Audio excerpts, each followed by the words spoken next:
महाकुंभ का शुभारंभ 13 जनवरी से होगा। इससे पहले कथावाचक देवकीनंदन ठाकुर ने बड़ी मांग की है। उन्होंने सोशल मीडिया साइट एक्स पर एक तस्वीर के जरिए सनातन बोर्ड की मांग एक बार फिर दोहराई है। कथावाचक ने एक पोस्ट में कहा कि संगम तट पर होगा सनातन का शंखनाद। इस धर्म सांसद में हिंदुओं की आवाज बुलंद होगी। इससे पहले भी देवकीनंदन ठाकुर ने सनातन बोर्ड की मांग की थी। उनकी यह मांग कि देश के मंदिरों पर सरकारी नियंत्रण नहीं होना चाहिए। उन्होंने कहा था कि सनातन बोर्ड समय की मांग है। देवकीनंदन ठाकुर जी, एक तरफ से तर्क ये दिया जा रहा है कि सनातनियों के विचारों की रक्षा के लिए सनातन बोर्ड जरूरी है। बीते दिनों देवकीनंदन ठाकुर ने कहा था कि सरकारी ऑफिसर कैसे मंदिर की व्यवस्था कर सकता है।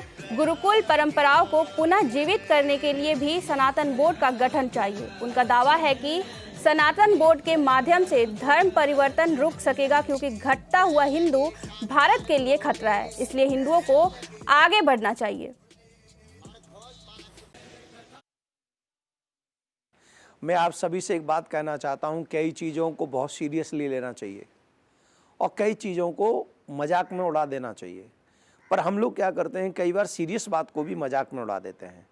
अभी अभी ऐसी घटना घटी है कि कुछ मौलानाओं ने एक राग गाया है कि जिस कुंभ के आयोजन में आप इतने प्रसन्न हो रहे हैं, वो कुंभ हमारी ज़मीन पे हो रहा है, वो वक्फ बोर्ड की ज़मीन है। और इस बात को मजाक में नहीं उड़ाया जा सकता। ये शायद गेज नापने की तैयारी है। देखते हैं कि ये बात बोलेंगे तो इसका रिएक्शन क्या होगा। हम लोगों को इस बात पे सीरियसली सोचना चाहिए कि आखिर हम हिंदुओं के साथ, सनातनियों के साथ ऐसा मजाक क्यों हो रहा है। जब से, जहाँ तक मुझे मालूम है कि कुंभ का आयोजन कब से हो रहा है, हम लोग सोच भी नहीं सकते। माघ मकर रति मति जब होई, तीरथ पति आव सब कोई, देव धनुज किन्नर नर श्रेणी, सादर मज्जहि सकल त्रबेनी। देवता भी जहां मनुष्य बनकर आते हो कुंभ के समय में, वहां ये कह रहे हैं कल के जाए हुए बाल गोपाल कि ये जमीन जो है, ये भूमि जो है वक्फ बोर्ड की है। जानते भी हो ये भूमि किसकी है? सवई भूमि गोपाल की, भगवान की भूमि है ये। जब गंगा का विस्तार रूप होता है, कितना विस्तार रूप ले लेती है गंगा मैया, और फिर जब वो समेट जाती है तब उस जगह पर यह आयोजन होता है। तो गंगा तुम्हारी है या जहां विस्तार होता है वो जगह तुम्हारी है?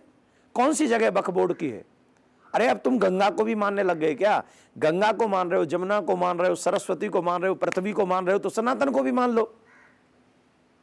आप अगर उस कुंभ में जाना चाहते हैं जहां पौराणिक कथाओं के माध्यम से हम लोग एक आध्यात्मिक एनर्जी को लेते हैं, तो आप वहां जाना चाहते हो, वो जगह अगर आपकी है, तो गंगा को मान रहे हो, कुंभ को मान रहे हो, सबको मान रहे हो, तो आ जाओ सनातन को स्वीकार करो। फिर किसने मना किया है? और ये तो आप भी जानते हैं कि इनके पूर्वज भी पहले सनातनी रहे। अगर इनके पूर्वज सनातनी रहे हैं तो उस पूर्वजों के पद चिन्हों पर चलने में हमें गुरेज ही क्या है? धीरे धीरे कह के कि ये जगह हमारी, ये जगह हमारी, ये जगह हमारी, ये जगह हमारी, ये द्वेष फैलाने का काम है। और सनातनियों से मेरा निवेदन है, इसे सीरियस लेना चाहिए, इसे मजाक में नहीं उड़ाना चाहिए। और मैं सरकारों से भी निवेदन करूंगा कि सरकारें इस बात को सीरियस लें और उनसे पूछें कि आप ऐसा क्यों कह रहे हैं। क्योंकि आज ये कह रहे हैं, कल इसकी प्लान करेंगे, परसों दावा ठोक देंगे, और हमारे पास राइट नहीं होंगे कि हम उनको जाके कोर्ट में जवाब दें। हम कोर्ट भी नहीं जा सकेंगे। ऐसा नियम, ऐसा कानून सरकार ने बनाया संविधान में। तो अभी सनातनियों को जगना होगा, सीरियस होना होगा। 27 जनवरी को जो कुंभ होने जा, सनातन धर्म संसद होने जा रही है, 17 सेक्टर सनातन शांति सेवा शिविर में हम सब एकजुट होकर उसमें इकट्ठे हों और सनातन बोर्ड की बात हम मजबूती से उठाएं। इसीलिए उठाएं कि कल को कोई हमारे देवालय को, तीर्थ प्लेस को, हमारे मंदिरों को कभी भी अपना न कह सके। इसी के लिए सनातन बोर्ड जरूरी है। आज अगर